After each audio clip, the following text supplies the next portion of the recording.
अस्सलामुअलैकुम नाज़रीन करام, नई वीडियो में आपको खुश आमदीद कहते हैं। आज की सबसे बड़ी ख़बर क्या है? आज की सबसे बड़ी ख़बर यह है कि सुप्रीम कोर्ट ऑफ पाकिस्तान के चीफ जस्टिस उमर अता बंदयाल ने कहा है कि वो इमरान खान की दरख्वास्त पर फैसला किए बग़ैर घर नहीं जाएंगे। अब उन्हें कब जाना है? उन्हें 16 सितंबर को रिटायर होना है और आज अगर देखा जाए तो 18 अगस्त है, एक महीना भी उनके पास नहीं है। लेकिन सुप्रीम कोर्ट से आज होने वाला बड़ा ऐलान बड़े बड़ों को 440 वोल्ट का झटका देने के लिए काफ़ी है। आज हुआ क्या है, ये ख़बर मैं पहले भी दे चुका हूँ कि 22 तारीख बड़ी इम्पोर्टेंट है और मैंने आपको कहा था कि 18 और 22 ये दो अहम दिन हैं। एक तो 18 तारीख का दिन मैंने कहा था कि मुकर्रर कर दिया गया है इसलिए कि इमरान खान ने एक दरख्वास्त सुप्रीम कोर्ट के सामने रखी और उसके हवाले से अगर फ़ैसला इमरान खान के हक़ में हो गया तो पिछले 16 महीनों के अंदर जितनी मेहनत की गई है, इमरान खान की हुकूमत गिराई गई, एक नई हुकूमत लाई गई और उस हुकूमत ने आने के बाद 16 महीनों में जो कुछ किया, मिसाल के तौर पर उनके सबसे बड़े काम क्या थे? केसेस माफ़ कराए जाएं, अपने आप को क्लीन चिट दी जाए, एनआरओ दिया जाए, वो सारे का सारा धड़ाम से नीचे आ जाएगा और वहीं से खेल दोबारा शुरू होगा जहाँ पे ख़त्म हुआ था। नाज़रीन इकराम, आपको याद होगा इमरान खान कहते थे कि मैं इनको एनआरओ नहीं दूंगा और इमरान खान का कहना था कि जो मर्जी हो जाए मैं इनके सामने झुकूंगा नहीं, मैं इनकी ग़ुलामी बर्दाश्त नहीं करूंगा। अब ख़बर यह है कि आज सुप्रीम कोर्ट ऑफ पाकिस्तान के अंदर एक केस की समाअत हुई। फिर केस की समाअत के अलावा काले कोट वाले भी मुल्क गिर तहरीक शुरू करने वाले हैं, इस पर भी मैं अभी बाद में बात करता हूँ। लेकिन असल मामला आज हुआ क्या है वो बड़ा दिलचस्प हुआ है। हुआ ये कि आज नैब तरामीम केस सुप्रीम कोर्ट के सामने आया और वहाँ पे 3 रुकनी बेंच था, जिसमें एक तो chief justice of Pakistan Umar Ata Bandial ख़ुद थे, फिर इनके साथ जस्टिस एजाजुल एहसन और जस्टिस मंसूर अली शाह थे। इस मौके पर एक बड़ी हैरानकुन बात हुई कि इस केस की 46 समाअतें हो चुकी हैं, आज 47वीं है। अब 47वीं समाअत पर यानी 1.5 महीना मुसलसल एक केस सुना जाए, 1.5 महीने के बाद एक फाजिल चीफ जस्टिस मंसूर अली शाह ने इस हवाले से कहा 46 समाअतों के बाद कि केस की आप फुल कोर्ट समाअत करें। फुल कोर्ट समाअत का मतलब ये था कि अदालत प्रैक्टिस एंड प्रोसीजर केस का फैसला करें या फुल कोर्ट तश्कील दें। लेकिन चीफ जस्टिस ने सारी बातों पर जो उनके एतराज़ात थे, इन सारी बातों को लेके आज चीफ जस्टिस उमर अता बंदयाल ने उनके कानों से धुआं निकाला है। वो कैसे, मैं आपको बता देता हूँ। चीफ जस्टिस उमर अता बंदयाल ने कहा कि मेरी रिटायरमेंट में कुछ दिन बाकी हैं और ये बड़ा ही अहम केस है जो हम काफ़ी अरसे से सुन रहे हैं और ये मुकदमा जो तवील अरसे से ज़ेर समाअत है। मैं चाहता हूँ कि मेरी रिटायरमेंट करीब आ गई है और ये जो इंतहाई अहम मुकदमा है इसका मुझे हर सूरत फ़ैसला करना होगा। अगर मैं फ़ैसला ना दे सका तो ये मेरे लिए बायस शर्मिंदगी होगा। लेकिन आज वो जो हमारे बड़े आइन परस्त हैं, हम तो ये समझते हैं कि हमारा हर जज आइन परस्त है, आइन के साथ खड़ा है, तो उन्हें 46वीं समाअत के बाद ये ख्याल आया है कि क्यों ना फुल कोर्ट तश्कील दे दी जाए। और इसका मतलब ये था कि फुल कोर्ट हो और केस फिर ज़ीरो से शुरू हो और इससे कुछ और तो हल नहीं होगा। यानी केस हतमी दलाइल पर है, लेकिन जस्टिस मंसूर अली शाह इसको ज़ीरो करके ऊपर लेके जाना चाहते हैं। और आपको बताना ये चाहता हूँ कि ये दरख्वास्त इमरान खान की जानिब से दी गई है। इमरान खान की दरख्वास्त पर सुप्रीम कोर्ट समाअत कर रही है और अगर इसके ऊपर फैसला आ गया तो ये बहुत बड़ी कामयाबी होगी।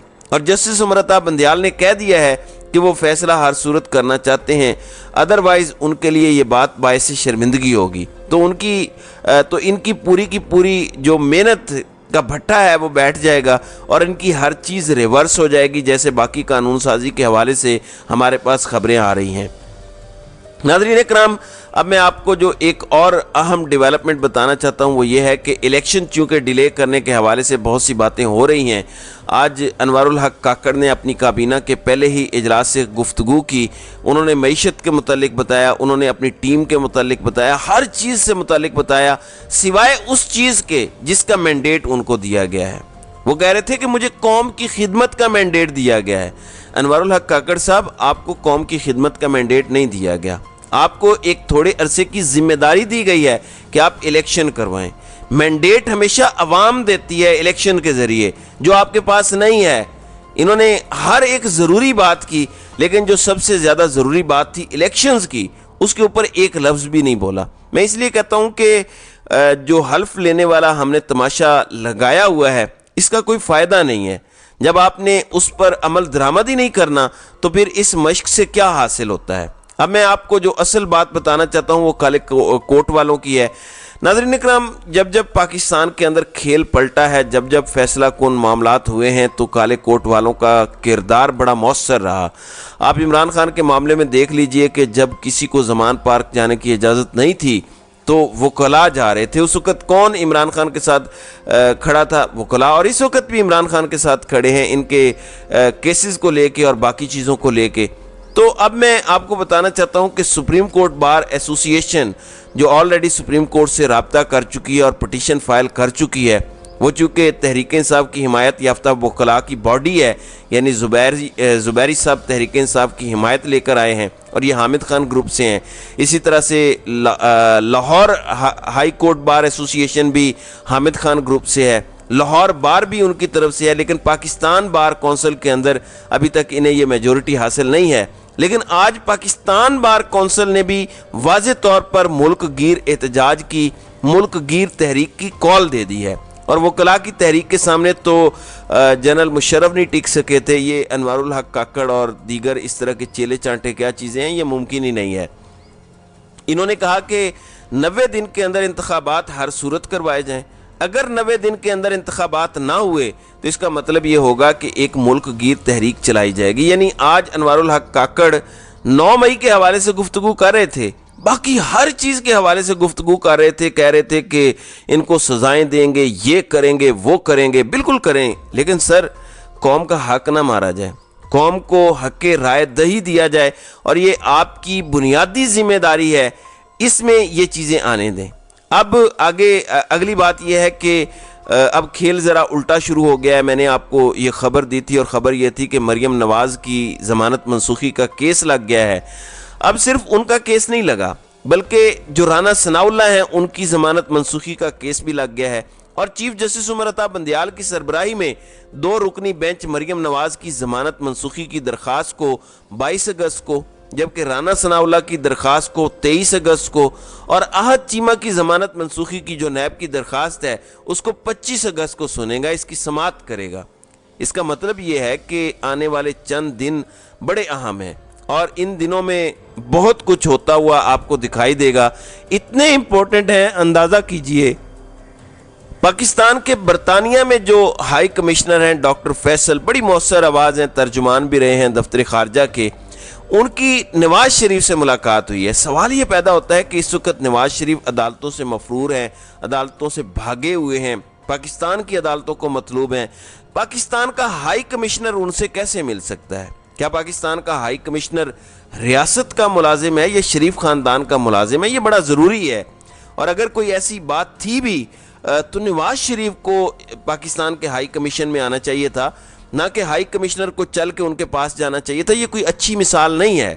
عمران خان اور باقیوں کے لیے الگ پیمانے ہیں، اور جن کی آج کل طاقتوروں کے ساتھ یس ہے ان کے لیے پیمانے الگ ہیں۔ اس کو دیکھ لیتے ہیں کہ صورتحال آگے کیا رخ اختیار کرتی ہے۔ دوسری جانب یہاں سے لوگ اڑان بھرنا شروع ہو گئے ہیں۔ خبریں آ رہی ہیں اسحاق ڈار سے متعلق کہ کل اسلام آباد سے صدیق جان کا دعویٰ تھا کہ وہ روانہ ہونے والے ہیں یا روانہ ہو چکے ہیں بیرون ملک۔ اب فرار کا وہ لفظ استعمال کر رہے تھے۔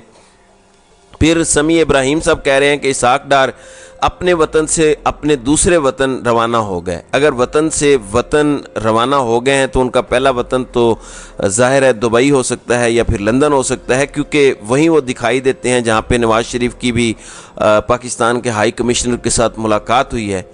ایک خبر ہے، اور ایک اور خبر ہے کہ بلوچستان میں بھی نگران وزیر اعلیٰ آ گئے ہیں، علی مردان ڈنکی۔ اچھی بات ہے، لیکن کیا آپ کو علم ہے آج وہ گفتگو کر رہے تھے نگران حکومت سے متعلق۔ اب جو ہم نیوز ہے اس کے مطابق نگران حکومت کی حلف برداری میں किसी अहम गैर मुल्की सफ़ीर ने शिरकत नहीं की। उनके मुताबिक 170 दावतनामे भिजवाए गए थे, लेकिन किसी भी मुल्क के सफ़ीर ने अपनी शिरकत यकीनी नहीं बनाई, वो नहीं आए। इससे आपको आइंदा के हालात की पिक्चर काफ़ी हद तक वाज़े नज़र आएगी। तो नाज़रीन कराम, आपकी इस वीडियो के हवाले से क्या राय है? आप अपनी राय का इजहार कमेंट सेक्शन में ज़रूर कीजिएगा।